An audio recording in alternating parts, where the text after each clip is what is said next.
If I asked you right now which wealth class you belong to, lower class, middle class, or upper class, what would you say? Most of us answer that question based entirely on how we feel. We look at our latest paycheck, the neighborhood we live in, or the car parked in our driveway. But here's the brutal truth.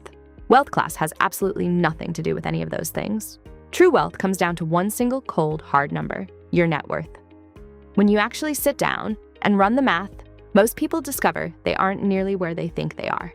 Today, we are breaking down the official American wealth ladder from the bottom all the way to the top 10%.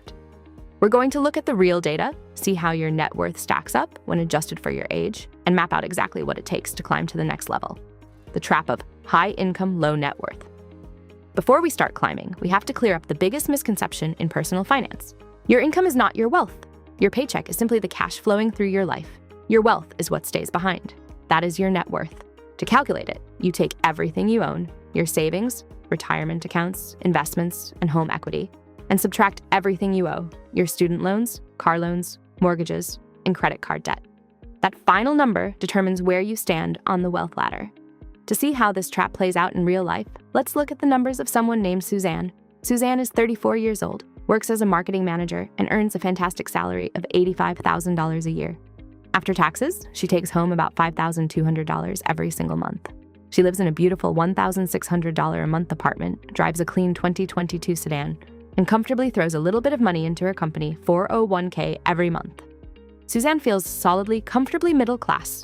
But let's look at Suzanne's actual balance sheet. Her assets. Her car is worth $22,000. She has $12,000 in her 401k and $3,000 in emergency savings. Total assets, $37,000. Her liabilities. She owes $18,000 on her car loan and has $26,000 left in student loans. Total debt, $44,000. When you subtract her $44,000 of debt from her $37,000 of assets, Suzanne's actual net worth is negative $7,000. Despite earning a great income and living a comfortable lifestyle, Suzanne isn't middle class at all.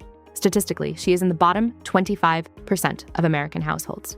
And millions of professional women are in this exact same boat, trapped by a good paycheck but zero actual wealth. Breaking down the wealth brackets. Let's look at where the official lines are drawn based on data from the Federal Reserve's Survey of Consumer Finances. 1. The bottom 25%. Net worth under $23,000. This is where Suzanne sits right now. This bracket isn't just low-wage earners. It is packed with high-earning professionals who simply haven't built assets yet. The money comes in, but it flies right back out to lifestyle creep, high rent, and monthly debt payments. The biggest culprit here is a lack of real estate equity and a retirement cushion that is far too small for their income. 2. The lower middle class, $23,000 to $179,000. To cross into this bracket, Suzanne needs to close a $30,000 gap to get her net worth up to $23,000. She can do this by aggressively paying off her student loans or ramping up her savings. Interestingly, most households in this bracket didn't get here through brilliant stock market trading. They got here through home ownership. A typical household here might have $60,000 in home equity, $15,000 in retirement, and a few thousand in savings. While this sounds much safer, it is still highly fragile because the vast majority of their wealth is locked up in their house. They can't easily spend home equity to buy groceries or cover a medical emergency. 3. The true middle class. The median, $193,000. This is the exact midpoint of American wealth. Half of the country has more, half has less. At this level, a typical household has around $120,000 in home equity and about $50,000 in retirement. But here's the startling statistic. If you strip away the value of the house, the median household in America only has about $30,000 to $40,000 in accessible liquid cash. They are doing fine on the surface, but one major job loss or emergency can still send them spiraling. 4. The upper middle class, $193,000 to $610,000. This is where a fundamental shift happens. In this bracket, wealth building becomes highly intentional. Households here are consistently maxing out retirement accounts, investing in taxable brokerage accounts, and lowering toxic consumer debt. Once you hit this zone, your net worth is no longer just tied up in your house. It's split 50-50 with liquid investments. This is the ultimate launchpad because this is where compound growth kicks in. Going from $600,000 to $1 million takes significantly less time than it took to go from $0 to $600,000 because your money starts doing the heavy lifting for you. 5. The upper class, $610,000 to $1.72 million. Now we are in the top 25% of the country. At this level, investments completely dominate net worth. making up 70% to 75% of their total wealth. This is the inversion point. Your house is no longer your biggest asset. Your portfolio is. 6. The top 10%, $1.72 million and above. At the very top of the ladder, wealth works entirely differently. A $1.72 million portfolio, earning a conservative 4% returns, generates nearly $69,000 a year in completely passive income without ever touching the principal. At this stage, work becomes a choice, not a survival necessity. The age reality check. Now, looking at those huge numbers can feel completely overwhelming. But those broad brackets have one major flaw. They lump a 25-year-old college grad in with a 65-year-old retiree. To know where you actually stand, you have to look at the median net worth broken down by age. Under 35, $39,000. 35 to 44, $136,000. 45 to 54, $247,000. 55 to 64, $365,000. Let's look back at Suzanne. She is 34 with a negative $7,000 net worth, compared to her specific age group where the median is $39,000.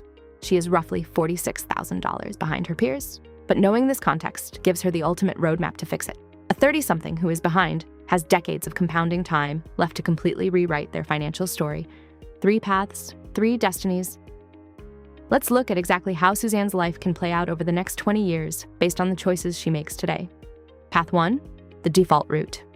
Suzanne does nothing different. She keeps paying the bare minimum on her student loans, contributes just 2% to her 401k, and spends the rest of her great salary maintaining a comfortable lifestyle. By age 54, her debt is finally gone, and her 401k has grown to about $120,000. It sounds like progress, but she is still far below the average for her age group. She coasted for 2 decades on a great salary, but has very little wealth to show for it. Path 2, the intentional route. Suzanne decides to get intentional. She trims some discretionary spending and frees up $700 a month. She throws $400 extra at her student loans and puts the other $300 into her investments. Her student loans vanish in just 4 years. She then redirects that entire $700 into investing and buys a modest home a few years later. By age 54, her portfolio is worth $350,000, and combined with her home equity, her net worth climbs to $500,000, launching her firmly into the upper middle class. Path 3, the aggressive route. Suzanne decides to scale her income. She takes on side consulting projects, secures a promotion, and bumps her earnings to $110,000 while keeping her living expenses exactly the same. She completely wipes out her debt in 3 years and starts investing $1,500 a month. She even decides to house hack a duplex, letting a tenant pay down her mortgage. By age 54, her investment portfolio hits $700,000, her real estate equity hits $300,000, and she hits a total net worth of $1 million. 3 completely different life paths, starting from the exact same negative net worth, using entirely realistic numbers. No lottery tickets, no inheritance, just the mathematical power of clear, intentional decisions over time. If your current net worth isn't where you want it to be, do not view that as a failure. View it as powerful baseline information. The greatest financial edge you can have isn't a stroke of luck, it is knowing exactly where you stand and mastering the math it takes to get where you want to go. If you are ready to stop hoping for wealth and start building it through real data, make sure to hit that subscribe button and join our For More Finance community. Now, I want to hear from you in the comments. If you feel comfortable sharing, what bracket are you currently working your way out of? And what is your #1 goal for this year? Let's chat below, and I'll see you in the next video.